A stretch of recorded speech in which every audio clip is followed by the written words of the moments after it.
ரவை 1 கிளாஸ், பச்சரிசி மாவு 1 கிளாஸ், பெரிய வெங்காயம் ஸ்கொயர் டைப்பில் கட் பண்ணிக்கலாம். தென் பச்சை மிளகா நல்லா நைஸாக கட் பண்ணிக்கணும். கொத்தமல்லி நைஸாக கட் பண்ணிக்கணும். கேரட்டை இது மாதிரி துருவி வச்சுக்கணும். தென் எல்லாத்தையும் மிக்ஸ் பண்ணிடலாம்.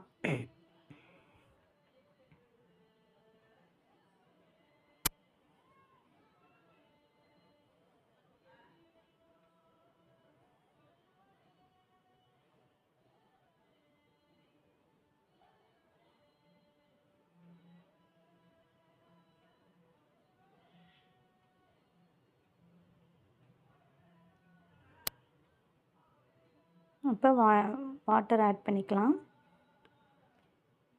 ஆட் பண்ணிவிட்டு நல்லா மிக்ஸ் பண்ணி விட்டுக்கலாம்.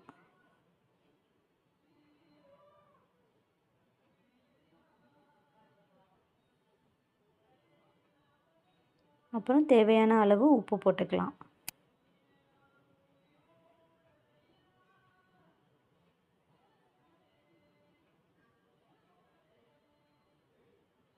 நெக்ஸ்ட்டு 1 ஸ்பூன் ஜீரகம், 1 ஸ்பூன் மிளகு போட்டுக்கலாம்.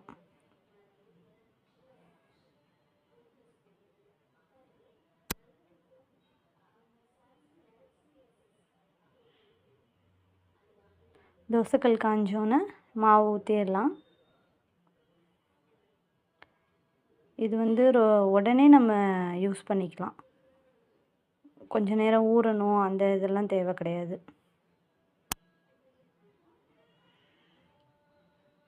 எண்ணெய் ஊற்றி மூடி வச்சாச்சு. ஆக்சுவலாக இதில் வந்து நான் மைதா மாவு கலக்கலை. ஏன்னா இங்கே பேபிக்கு கொடுப்பேன் நான். உங்களுக்கு மைதா மாவு வேணுனாலும் நீங்கள் கலந்துக்கலாம். அதுக்காக நான் கொஞ்சோண்டு மாவு எடுத்து மைதா மாவு கலந்து வச்சுருக்கேன். அதையுமே நான் ஊற்றி காமிக்கிறேன் உங்களுக்கு. அவ்வளோதான், தோசை வெந்துருச்சு.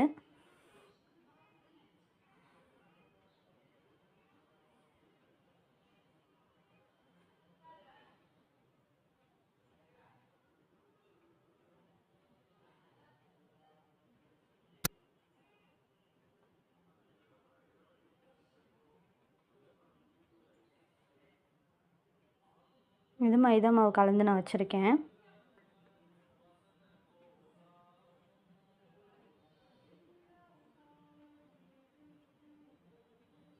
எண்ணெய் ஊற்றிட்டு மூடி வச்சிடலாம்.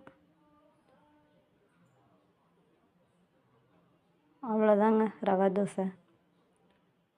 உங்களுக்கு வந்துட்டு மார்னிங் பிரேக்ஃபாஸ்ட்டுக்கு வேணும்னா, மார்னிங் உங்களுக்கு டைம் இருக்காது அப்படிங்கிற டைம் இதில் நீங்கள் நைட்டே இதை வந்து ப்ரிப்பேர் பண்ணிக்கலாம். ப்ரிப்பேர் பண்ணி ஃப்ரிட்ஜில் வச்சுட்டு மார்னிங் நீங்கள் எடுத்து யூஸ் பண்ணிக்கலாம். நல்லாயிருக்கும். டேஸ்டியாகவும் நீங்கள் சாப்பிட்டுக்கலாம். சப்ஸ்கிரைப் பண்ணிடுங்க. தேங்க்யூ.